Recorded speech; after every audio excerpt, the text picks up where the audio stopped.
días, buenas tardes, buenas noches.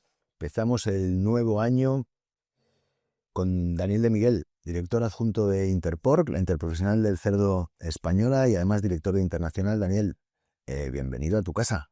Pues nada, un placer estar aquí de nuevo.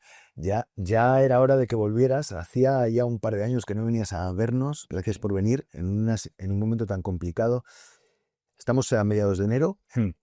Hace 2 meses apenas saltó la noticia que, no por esperada, ha sido menos traumática, ¿no? El sector porcino español, que llevaba años siendo líder productivo, líder en comercialización en la Unión Europea y uno de los países más importantes del mundo en el sector y vanguardistas del mundo en el sector porcino, pues de repente nos vemos salpicados por esta gran crisis, ¿no? Con afectación en mercados, afectaciones de muchos tipos que ahora hablaremos.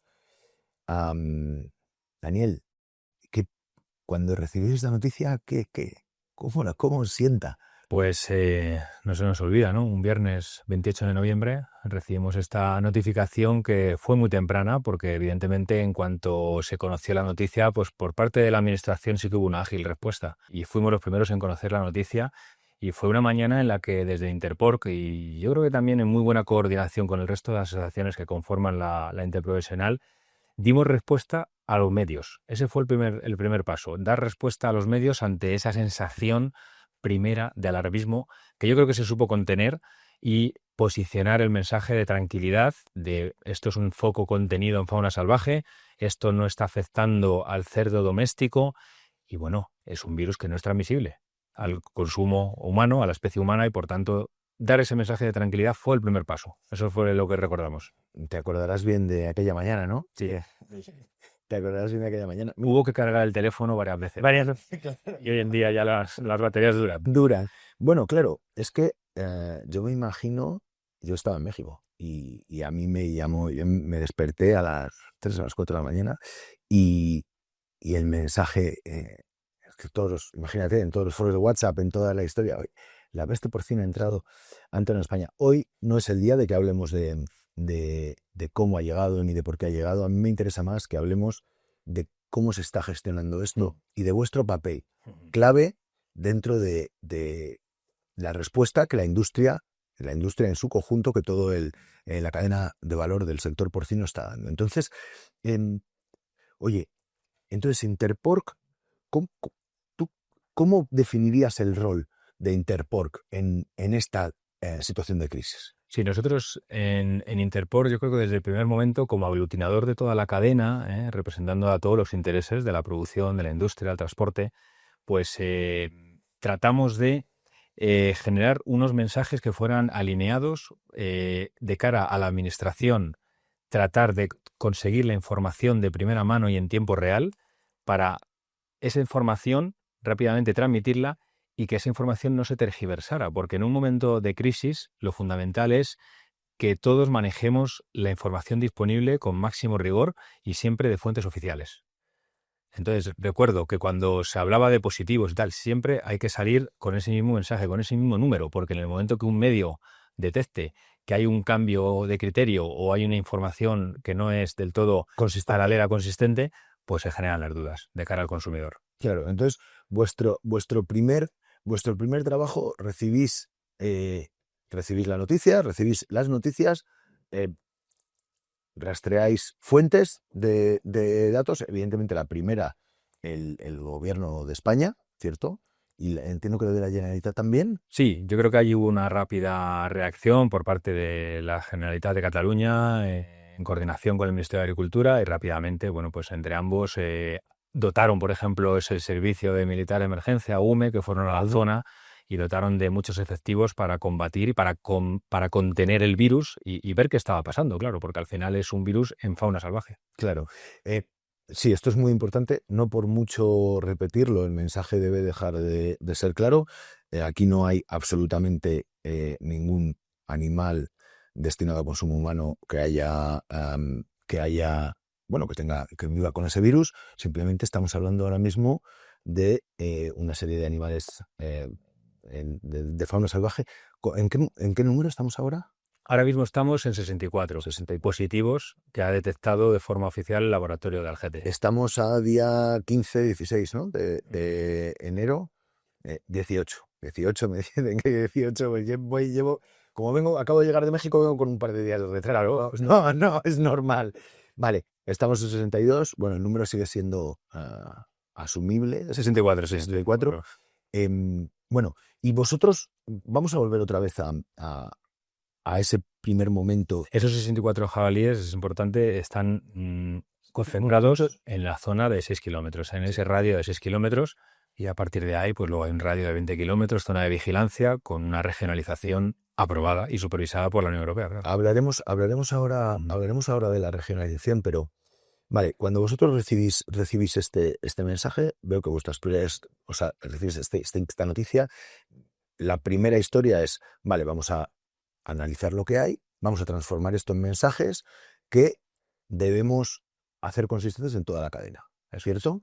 Y ese es vuestro trabajo, coordinando esa respuesta y qué vais a contar cada uno desde vuestra, ¿no? Eso es, no generar malentendidos en la sociedad y hacer que todas las asociaciones de que componen el sector y los operadores pues tengan esa información, como digo, fiable y de forma transparente, porque creo que los hechos, según fueron sucediendo, la administración los trasladó en tiempo y en forma, y fueron innumerables las llamadas, los meetings en ese momento para trasladar esa tranquilidad de que se estaba haciendo lo que el protocolo en estos casos dice que hay que hacer, claro.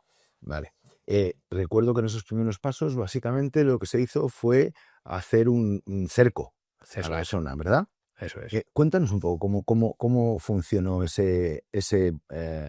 cómo fueron esos primeros pasos. Bueno, pues la Generalitat de Cataluña y en coordinación con el Ministerio de Agricultura, pues establecieron un radio de una zona de máximo riesgo y una zona de donde están los problemas del jabalí afectado, que es de 6 kilómetros, y luego un radio de 20 kilómetros, zona de vigilancia.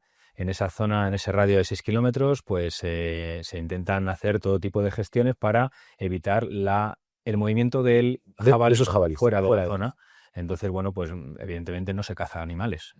No se caza animales porque esa caza haría restos y además haría que los animales huyeran de la zona. La máxima prioridad en esos momentos era contener el virus, que es lo que se sigue haciendo, contener el virus ahí y que no salga. Y a partir de ahí, con mucha agilidad, a las 57 granjas, si no me equivoco, que están en toda la zona de los 20 kilómetros, digo la zona de vigilancia, sí, se las va a examinar y se testea a los animales con PCR para comprobar que evidentemente el virus no está presente en el cerdo doméstico. Eso es una muy buena noticia. El virus no ha entrado en cerdo doméstico. Entonces, bueno, a partir de ahí pues es momento de... somos un país con una bioseguridad altísima, pero es momento de que las granjas en ese momento, y especialmente las que están en esa zona, pues revisen con una gran celeridad y una gran importancia, con una gran urgencia, que no tiene ningún punto débil de bioseguridad, ¿no? Revisar vallados, etcétera. Bueno, pues todo ese trabajo se hizo en los primeros días. Esa respuesta es una de las respuestas clave que hemos dado. Vale, y entonces ahora viene ¿dónde nos impacta esto, ¿no? Y al final esto impacta en el comercio. Efectivamente. Y sobre todo en el comercio internacional, ¿no? Luego hablaremos un poco también del consumidor español, a ver si todavía no tenemos datos, yo creo, de si esto ha afectado, pero yo creo que ha habido una gran gestión para transmitir los mensajes de tranquilidad. Y vamos a empezar preguntando una cosa. Oye, parece que habéis sido agoreros en esto, habéis conseguido regionalizar con China unas pocas semanas antes, en un trabajo, entiendo que arduo. ¿Cómo ese proceso de regionalización con China, cómo lo empezasteis? ¿Por qué se empezó? ¿Cómo empezó a funcionar? Claro, a ver, aquí en el momento que el virus entra en España, aunque sea en fauna salvaje, como es el caso, el jabalí salvaje, España pierde automáticamente el estatus de país libre. Y eso ocasiona pues el cierre o la suspensión de determinados mercados de países terceros que no admiten la regionalización. Entonces, en el caso de China, históricamente era uno de los muchos países terceros que no admiten la regionalización, pero desde hace años se viene intensificando y desde Interpor es uno de los temas clave que hemos llevado siempre a la administración, el hecho de priorizar esa negociación para conseguir la regionalización con mercados como China, Japón, Corea, etcétera.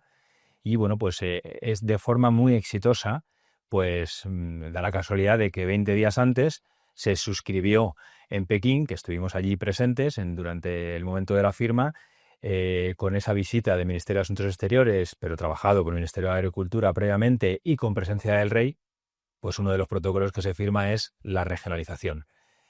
Eso nos viene, vamos, como agua de mayo, ¿eh? Sucede la entrada del virus y China automáticamente, en el momento que España comunica en ese plazo de 24 horas el positivo, automáticamente regionaliza. Entonces, bueno, pues es la aplicación efectiva de un protocolo firmado en Pekín. Mira, Eso es un éxito para el sector porque perder el principal destino del sector habría sido pues catastrófico. dramático y Eh, ha supuesto una subida de precios. la única pega es que, bueno, en el acuerdo, pues la regionalización es por provincia en el caso de China. Entonces, la provincia de Barcelona en estos momentos se encuentra limitada y no pueden operar ni de esos cerdos ni esa carne puede ir a China. Bueno, es un daño colateral y desde luego menor, ¿no?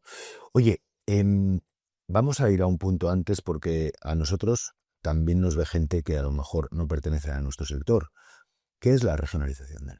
Claro, la regionalización está establecido por una normativa Unión Europea y consiste en que, en base a la evaluación técnica de la zona, se establece un radio de 6 kilómetros, como decía, y de 20 kilómetros en este caso de España. Se decidió hacer un radio de 6 y de 20. La legislación te indica que tiene que ser de 3 y de 10, pero así por razones comerciales y por preservar los mercados exteriores, pues bueno, pues se estableció de 6 y de 20. Fue el criterio que se estableció en ese momento por parte de la administración. Y a partir de ahí, pues bueno, la zona de alto riesgo, que es la de 6 kilómetros, se limita a todo tipo de actividades, se limita la entrada de público allí, el movimiento de vehículos, se priorizan y se intensifican todas las labores de limpieza y desinfección de cualquier vehículo oficial que pueda entrar y salir y, por supuesto, cualquier control de entrada y salida de todo el tipo de personal, ¿eh? Vale. A partir de ahí te quedan restringidas cualquier salida y entrada de animales o de camiones de piensos, etcétera. Todo para preservar la prevención y bioseguridad. La bioseguridad de la zona. Y entonces es una zona de la que en principio no se pueden comercializar a países determinados, o sea, es la única zona que quedaría exenta de comercialización a terceros países. Eso ¿no? es. Esa zona, la zona, digamos, en peligro, ¿no? Efectivamente. La zona en riesgo. Digamos. Eso es. Vale, vale. O sea, toda esa zona de 20 kilómetros ahora mismo estaría inmovilizado y esa carne iría a consumo nacional, pero está bloqueado para exportación. Perfecto. ¿Vale? Vale. Pero hay que recordar que toda la Unión Europea, evidentemente, acepta la regionalización. Entonces, España puede seguir exportando a los países de la Unión Europea, que estamos hablando de 5.000 y pico millones de euros, de los 8.800 que exportamos, y luego de los 2.700 millones que van a países terceros, pues ahí es donde viene el inconveniente. Alrededor de un 70% estaría ahora mismo bloqueado. Vale. Alrededor de un 70% en términos de valor. Vale. Un 70% de esos casi 3.000 millones de euros, ¿no? Claro. Esa es la cifra de la que estamos hablando, del impacto económico real que está teniendo para las empresas españolas, para el sector porcino español, que haya el maldito virus este bicho, haya llegado, ¿no? Un 65-70, libramos mercados muy importantes como China, Corea del Sur, Estados Unidos, Reino Unido. Bueno, son destinos muy importantes que, bueno, tarde o temprano, 2, 3 días, 4 días, admitieron la regionalización. China, como digo, a las 24 horas admitió la regionalización. También sería que lo necesitaban. Oye, la regionalización implica carne fresca, productos elaborados. La regionalización implica todos. Carne elaborados, cerdos de la zona, todo. Decir que a nivel científico y a nivel técnico, la carne de cerdo no, incluso aunque la consumiéramos, si estuviera fuera portadora de ese virus, al humano no le afecta en absoluto. Claro, eso fue efectivamente uno de los mensajes que trasladamos, lógicamente, de cara a la sociedad, ¿no? Es un virus que en ningún momento va a llegar al consumo, a la cadena, pero que si llegara una carne infectada, que ya digo que no es probable, con todos los controles de trazabilidad tan estrictos que hay, es un virus no transmisible al ser humano. ni por consumo ni por contacto. Con lo cual, en eso el consumidor tiene que estar tranquilo y, lógicamente, fue el mensaje primordial que se trasladó, yo creo que con éxito, desde todo el sector. Se trasladó con éxito. Sabes que ha habido mucha... se ha puesto en una balanza muy similar la gripe aviar con la peste porcina y las implicaciones cuando son dos virus muy distintos y con dos implicaciones muy diferentes. Pero bueno, esto vamos a dejárselo a los técnicos, Daniel, que yo me meto en un berenjenal que no sé yo pisar así. Claro. Luego, bueno, claro, hemos hablado del impacto en el cierre de los mercados internacionales, pero también no podemos olvidar, lógicamente, la problemática, evidentemente, de la provincia de Barcelona, ¿no? A todos los términos, tanto en industria, ganadería, que se encuentran de la noche a la mañana bloqueado para esos países terceros que no admiten la regionalización.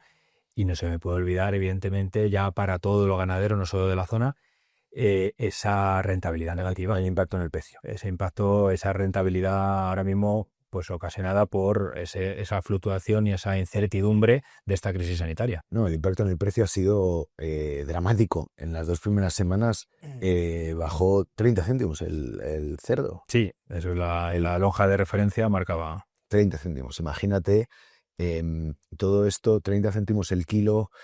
Vosotros imaginaros, oyentes, lo que le supone a un ganadero perder 40, 45 euros en cada animal que ha criado, que ha cuidado y al que le ha invertido su dinero, ¿no? Solo para que os hagáis una dimensión de qué estamos hablando. Y en 2026, ¿qué escenarios manejáis desde Interpork? ¿Crees que esto lo superaremos rápido? ¿Será algo que nos va a lastrar mucho? En unas partes de la cadena se sentirá más que en otros. ¿Cómo? Es difícil hacer escenarios cuando un virus está en la fauna salvaje, pero estamos contentos de que, y creo que optimistas, en el sentido de que, habiendo pasado ya bastante tiempo, si ese virus está contenido en esa zona de 6 kilómetros, significa que yo creo que las tareas de contención se están haciendo de forma adecuada. Y además lo avaló técnicos de la Unión Europea. Ese proceso de regionalización que hablábamos antes, auditores de la Unión Europea vinieron y se quedaron sorprendidos de la cantidad de efectivos que había y de la buena coordinación que había institucionalmente.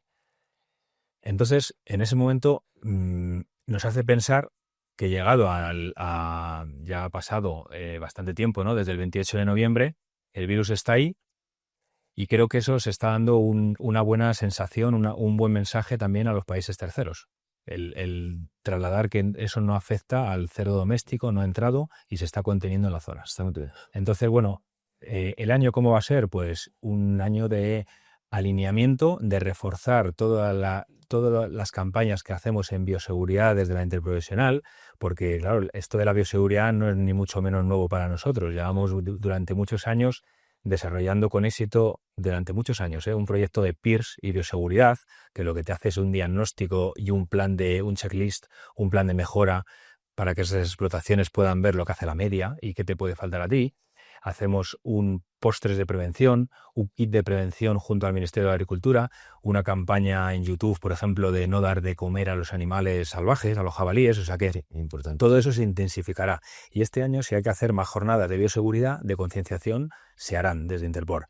Entonces, en eso seguiremos trabajando y, por supuesto, en el plano internacional estamos, como te puedes imaginar, alineando y modificando constantemente. Japón es uno de los mercados estrella de la promoción del sector porcino y, sin embargo, con Japón ahora mismo tenemos que estar parados, no somos partidarios de promocionar producto en un mercado que nos tiene ser cerrado, vamos a llamarlo suspendido porque nos da mucho dolor que Japón nos cierre. Sí, claro. Entonces vamos a ver que está suspendido y, mientras tanto, tenemos que redirigir esos fondos a otros mercados. Claro. Eso forma parte de tu labor. O sea, eso básicamente es lo que te ha tocado a ti ahora, ¿no?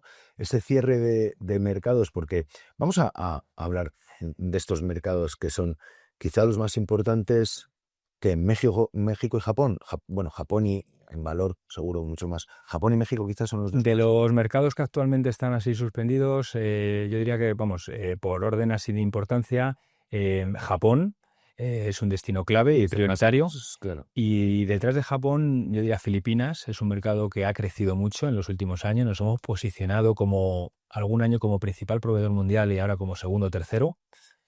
Y eso, de repente, de la noche a la mañana, perder ese mercado, pues Ha dolido. ha dolido y son muchos millones de euros, muchas inversiones que las empresas han realizado Estaban haciendo para allí, conseguir. claro. Y luego, bueno, pues algún otro mercado también de relevancia, Taiwán, China-Taiwán. Y México también es un mercado que causa dolor, sobre todo para determinados cortes de carne, determinados productos y sobre todo para el jamón. Menos elaborados, sí. Sobre todo el elaborado. El jamón concretamente era uno de los principales destinos. Claro. Es una pena que... Porque aquí hay, claro, hay muchos intereses también, sobre todo comerciales, ¿no? Al final los países, quizá los países más deficitarios y que más necesitan carne, pues también les venía bien. Oye, Japón, tío, ¿qué es ¿cómo se está a mí lo de Japón es que además me duele en lo personal, ¿no? Porque Japón ha sido fue el primer país así importante con Corea en el que nosotros empezamos a vender nuestra carne en su momento, y para mí fue como un superhito de agroalimentaria chico. Ajá. Y que nos hayan, que ese sea un mercado, además de relaciones que has cultivado de manera personal, ¿no? De personas que ya han empezado a estar en el círculo de amigos de la gente con la que trabajas, ¿no? Y el dinero que se ha invertido en ir allí y todas esas cosas que de repente se paran, tío. em, Porque claro, todo esto efectivamente no afecta solamente a que tú no puedas mandar la carne desde aquí, afecta a lo que has generado allí, a tu estructura de allí, a las personas Sí. con las que has empezado a trabajar.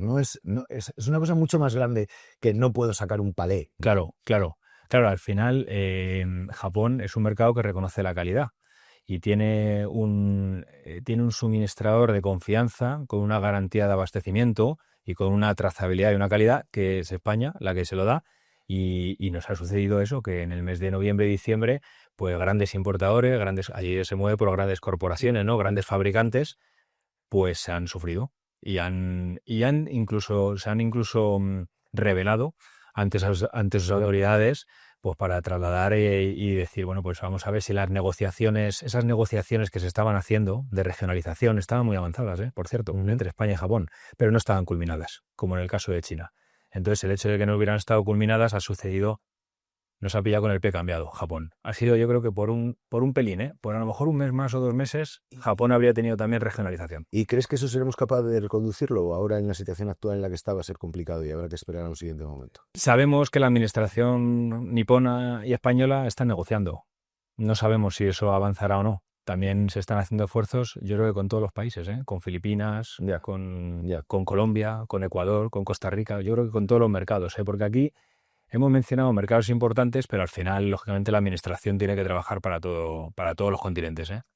Ahora hemos hablado ya un poco de bioseguridad, del apoyo ese que que podéis dar en bioseguridad. Me comentabas antes, Dani, que tenéis una serie de materiales que habéis creado en Interpor, em, bueno, para intentar paliar y para alinear al sector en esto. ¿Cómo, cómo estáis tratando de mandar estos mensajes de bioseguridad de formatos internos? ¿Qué estáis tratando de hacer con esto? Bueno, pues parte de ese material lo hemos construido en conjunción con el Ministerio de Agricultura. Están disponibles en nuestra página web y también en la página del Ministerio de Agricultura. Aparte de eso, también hemos hecho campañas específicas, por ejemplo, en la zona de Cataluña, en diciembre, en el momento que había que concienciar a esa población Del lugar Claro, concreto, a ¿no? la población del lugar que estaba acostumbrada a ir allí de picnic y tal, a decir, oye, mira, que esto de los jabalíes es un tema muy serio, que los jabalíes muerden. O sea, que no hay que dar de comer a los animales salvajes, que hay una sobrepoblación. Eso lo hemos aprendido con esta crisis. Con esta crisis y con todas. Yo en mi casa cuando vivía en Javea, eh, lo de los jabalíes era acojonante. O sea, es que bajaban a la puerta de tu casa Claro. a comer de una manera. Y el jabalí es un bicho que yo no sé la gente, o sea, no sé la gente cómo se les acerca mucho. A mí no sé mucho que me dé tanto. No. Yo los he visto hasta en la playa, Claro. en agosto, ¿sabes? Claro. O sea, es un bicho, pero bueno, vale. Si No, quiere, y que, bueno, que portan otro tipo de enfermedades también. O sea, que... Claro, por supuesto, que es un animal salvaje al que no hay que dar de comer. Mira, vamos a poner un link en los comentarios y aquí para que todos los que queráis acceder a estos recursos podáis acceder y conocerlos, ¿vale? nos encargaremos aquí de ponerlos en el equipo. Es fundamental que hoy atendamos todas las medidas. Si somos ya un país que ha crecido muy bien las medidas de seguridad habitualmente, hoy es fundamental que todos luchemos o trabajemos todavía más en mantener esto que nos ha hecho estar donde estamos, ¿no? Claro. Con un poquito más de foco todavía del que hemos tenido. Sí, vamos, yo creo que es muy importante que ahora más que nunca, pues cualquier ganadero y cualquier industria también, porque es todo aquí importante, Sí. detecten posibles puntos débiles, porque la perfección no existe, evidentemente. Entonces, revisando esos manuales de prevención de bioseguridad que ponemos a disposición y que también el Ministerio tiene en su página web, pues siempre se detectarán ahí cosas que mejorar. Y además hay herramientas informáticas, sistemas de trazabilidad informáticos que te ayudan a controlar de manera exhaustiva pues todo el tema de movimientos de personal, movimiento de camiones, bueno, detección de riesgos, ¿no? que puede haber, ¿no? Y bueno, por supuesto, no lo hemos comentado, pero bueno, si mi granja no tiene un vallado, vayamos a tenerlo. Bueno, esto tengámoslo. Sí, Porque es que ya partimos de que lo tenemos, pero a lo mejor no, entonces hay que tenerlo. No, Vallado perimetral. eso está claro que ahora esa es la medida principal y una medida De diluvios. que no podemos, claro, que no podemos ahora mismo no hacer. Oye, vamos a hablar de confianza, ¿vale? Vamos a hablar de tres ejes que yo creo que son de bastante importancia, ¿no? Tenemos consumidor de aquí, ¿no? Tenemos a los ganaderos y tenemos, por supuesto, al importador, al que nos compra la carne fuera. Entonces, oye, primero vamos a empezar por el ganadero. Oye, ¿cómo conseguimos que ese ganadero, qué tiene que hacer mañana, sin falta, para apoyar en esta regeneración de confianza que tenemos que volver, aunque no se haya perdido toda, porque no se ha perdido toda, ¿no? Pero sí que hay que volver a construir, o reconstruir un poquito esa relación con el consumidor? ¿Qué crees que el ganadero, cuáles son los siguientes pasos que tú crees que el ganadero tiene que dar para reducir el riesgo, para generar un mensaje claro? ¿Cómo ves eso?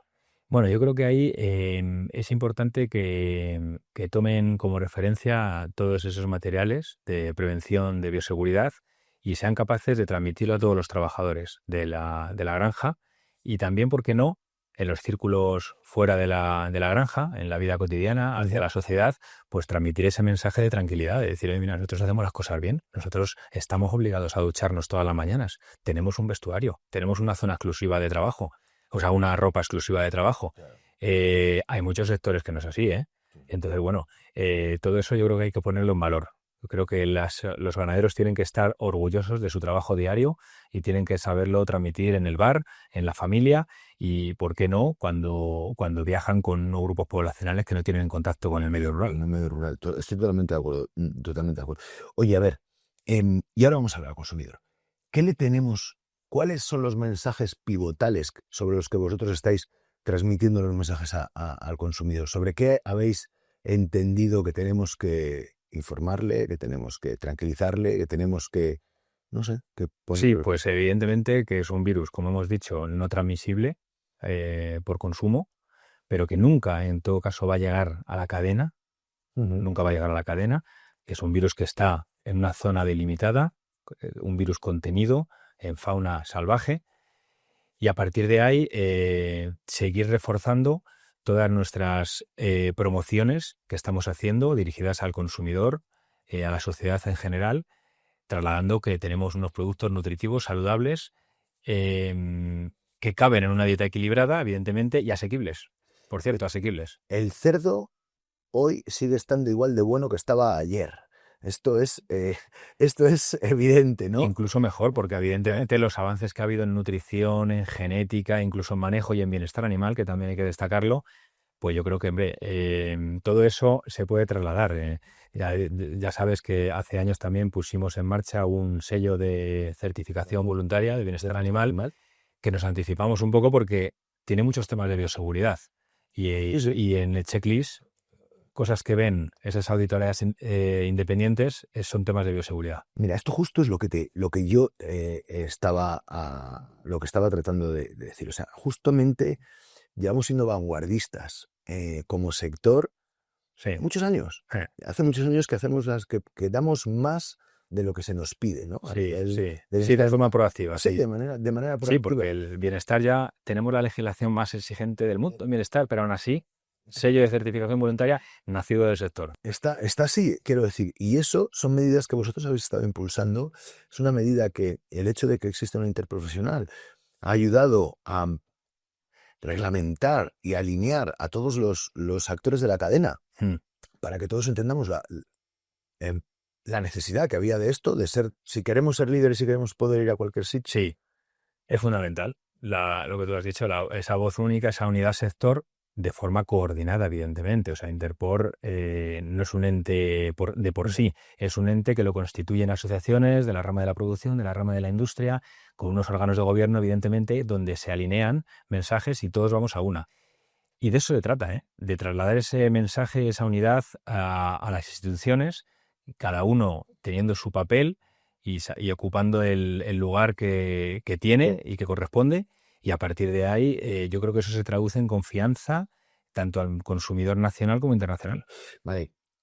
Volvemos a recapitular sobre este mensaje que a mí me parece fundamental. Está en la fauna salvaje, no va a llegar a la cadena alimentaria. Si llegara por algún caso a la cadena alimentaria, la carne es 100% segura en cualquier situación y en cualquier lugar, siempre, no porque lo digamos nosotros, sino porque es un hecho científico avalado.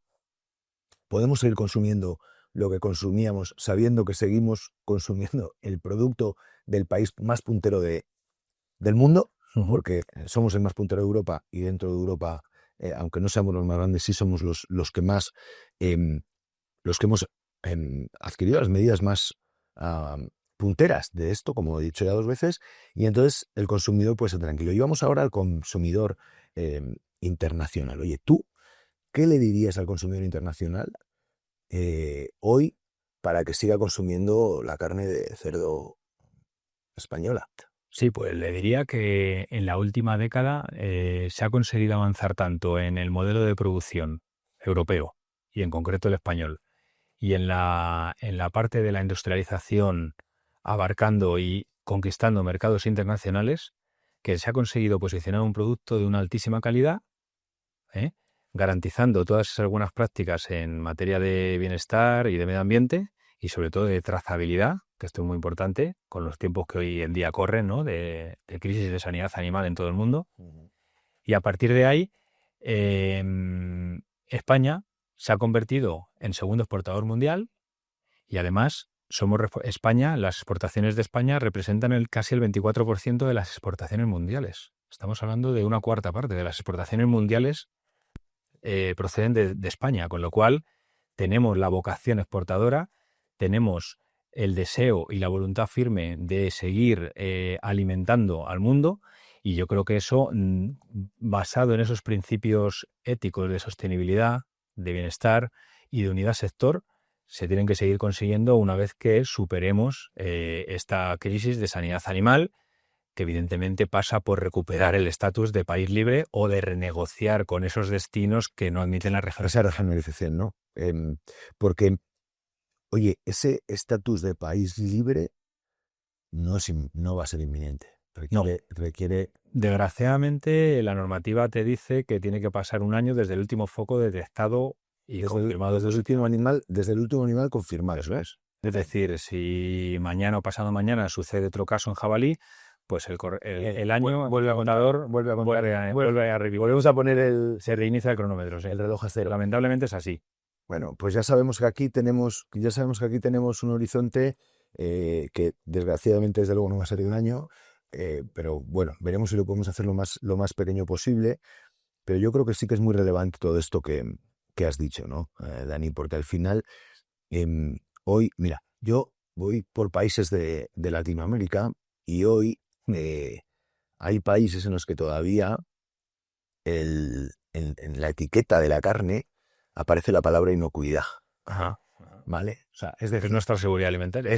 Hay países en los que todavía la seguridad alimentaria es un tema. O sea, hay gente que se muere por consumir alimentos en mal estado, Claro, ¿no? claro. Esto Eso de manera recurrente. Evidentemente eso pasa en todos los sitios porque hay veces que se hacen las cosas en traspatio, que se hacen no sé qué, y eso pasa.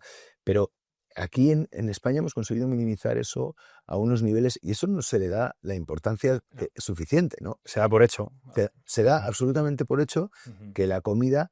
Y es verdad que cuando tú viajas fuera, y de repente vas a un país y de repente ves en una etiqueta inocuidad, dices, hostia puta. Claro, Claro, es que esto, claro. o sea, si esto lo ponen aquí, es porque la gente, para la Efectivamente, gente así es. es una cosa que está ahí. Nosotros en Europa, aquí en esta burbuja de 300 millones de personas que vivimos, nos creemos que esto es así en todo el mundo. Entonces, cuando nosotros somos capaces de estar sacando alimentos para el mundo, que son seguros para que la gente, además de que están ricos, además de que son sanos, además de que no sé qué, ostras, la gente los va a consumir y va a estar mejor y le va a ayudar en su vida, Claro. ostras. Y que nos permiten diferenciarnos porque tenemos productos tan emblemáticos como el jamón serrano, Claro. que es que te abre fronteras. Tú sí te O sea, que eso lo hemos visto con unos escenarios de crecimiento del jamón en mercados importantísimos como Estados Unidos, China, México, actualmente suspendido. Entonces, bueno, ahí hay mucho que trabajar porque nos da imagen país, imagen de calidad. Ese es un tema que tengo clarísimo. A mí una de las cosas que más... una de las cosas que a mí me permiten que me vaya bien en mi vida profesional tiene que ver con el español. Y lo tengo clarísimo, ¿sabes? A mí hay una parte en la que el discurso de lo que hago, el discurso se ve respaldado por lo que llevamos haciendo como sector los últimos 30 años, ¿no? Y pertenecer a un sector tan puntero y que ha hecho las cosas que ha hecho, estoy muy orgulloso de mi familia, pero no solo estoy orgulloso de mi familia, estoy orgulloso de mi familia y de todo Eso es. y de lo que ha pasado aquí, ¿no? Sí, yo creo que esos son mensajes muy acertados que tendremos que este año recordar e implementar en las campañas internacionales. O sea, trasladar un poco de recuerdo, ¿no? Ese recuerdo. Fíjate que nosotros testeábamos hace días la campaña de promoción que hemos realizado en China, Vietnam y Filipinas, una campaña europea de promoción que tenemos que evaluar y medir, ¿no? Al final de cada año. Y los 3 años ha sucedido que el principal factor de elección de la carne es la seguridad alimentaria. En China, y en los otros mercados. China, seguridad alimentaria y calidad. Y hay otros baremos, otros factores como es el bienestar, el respeto al medio ambiente y tal. No, pero Hay nichos, pero la seguridad alimentaria, ¿verdad? Que es que eso lo que hablabas con la inocuidad. Pues en el otro lado, que es Asia, sucede lo mismo. es que la gente, de verdad, la gente compra porque la gente compra por muchas cosas, ¿no? Pero yo no sé si te he enseñado alguna vez yo tengo un dato de por qué compra la gente hoy, que sacó un periódico, una, un supermercado americano. Sí, Entonces, porque compran carne, ¿no? Entonces, precio, calidad sí, y claro. sabor Sí, sabor también. eran innegociables. O sea, estos tres, por generaciones, este estudio medía boomers y generación X. Perdón, y millennials. Ah, Boomers y millennials, ¿vale? Que son como dos saltos más o menos que funcionan de una manera un poquito más similar, ¿no? sí, O sea, más, digamos, donde se produce el cambio, ¿no? sí. Y entonces, luego, es verdad que los millennials sí metían dentro de la ecuación el bienestar animal, el impacto con el medio ambiente, y los otros lo metíamos, la gente de nuestra edad lo metía Sí. un poco menos, ¿no? Vale. Pero lo que sí estaba en los tres primeros puestos era que la gente no se... El precio, que la gente no se muera cuando lo come y que esté rico. Claro, Y estas son las tres cosas claro, que coinciden todas las generaciones totalmente. en ello. Y es que es muy importante. Bueno, Dani, que ya nos tenemos que ir, que ya no son horas, hay que ir a cenar, tú tienes que ir a ver a la familia. Sí, claro. A ver, para terminar, ¿tú qué, qué le quieres decir al público? ¿Qué mensaje final quieres que dejemos aquí después de hoy lo que hemos hablado? ¿Qué mensaje final crees que tenemos que trasladar a la audiencia o quieres trasladar a la audiencia? Bueno, pues yo quiero trasladar que desde el sector la información que nos llega es que desde la administración se está haciendo un trabajo adecuado que ha sido visado también por técnicos de la Unión Europea en campo para la contención del virus, que es la máxima prioridad. Y desde el sector estamos, pues bueno, intentando minimizar en la medida de lo posible ese impacto que está ocasionando sobre los operadores, granjas, industrias, tanto de la zona como del resto del país y evidentemente tratando de estar en coordinación constante con el Ministerio para que esos mercados de países terceros que están actualmente suspendidos porque no admiten el principio de regionalización, pues se pueda reanudar el comercio lo antes posible, ¿no? Para minimizar ese daño colateral y ese daño en el mercado, ¿no? Porque, como hemos visto durante toda la sesión, España pues tiene una vocación internacional y somos altamente dependientes de los mercados internacionales. No. Y entonces transmitiría optimismo, tranquilidad y sobre todo paciencia. Pero evidentemente es algo que entre todos, como unidad sector, tenemos que superar y estar unidos, porque si no estamos unidos, al final las consecuencias van a ser peores. Yo no puedo estar más de acuerdo. Dani, te agradezco muchísimo que hayas venido a estar aquí con nosotros, a transmitir estos mensajes. Yo creo que hoy, desde nuestra palestra, también es más fácil lanzar mensajes de tranquilidad cuando, seguramente cuando vendes en cada liquidación que te venga del centro de faenado, los ganaderos estarán de otra manera, pero lo que tienen que saber es que aquí hay gente luchando por ellos, por sus intereses, y que esto, pues, como todas las crisis, va a pasar. Así que yo me alegro mucho de estar en manos de gente como tú, Dani, como vosotros, a seguir trabajando y vamos a superar esto. Bueno, pues a ti, Miguel, gracias también por darnos la oportunidad de, en una sesión así de natural, pues poder explicar a la audiencia cómo está el panorama y nuestro punto de vista, ¿no? Nuestro granito de arena, ¿no? Para solventar esto. Para mí era muy importante que vinierais a contar esto, que vinierais a transmitir lo que se está haciendo. Y oye, más allá de todo, sé que es un momento personal complejo, que estaréis gastando bien de baterías, como bien has dicho antes, y que estaréis bien jodidos. Ánimo, tío, porque siempre que yo escampa, Sí, vamos a ver. me lo dijeron me lo dice mi padre muchas veces, siempre que yo escampa, y ahora pues lo único que hay es que seguir con foco y a trabajar en esos mercados internacionales, que es donde tenemos la piedra. Vamos a por ello. Hasta la semana que viene. Cuídate. Venga, Gracias, amigo. gracias.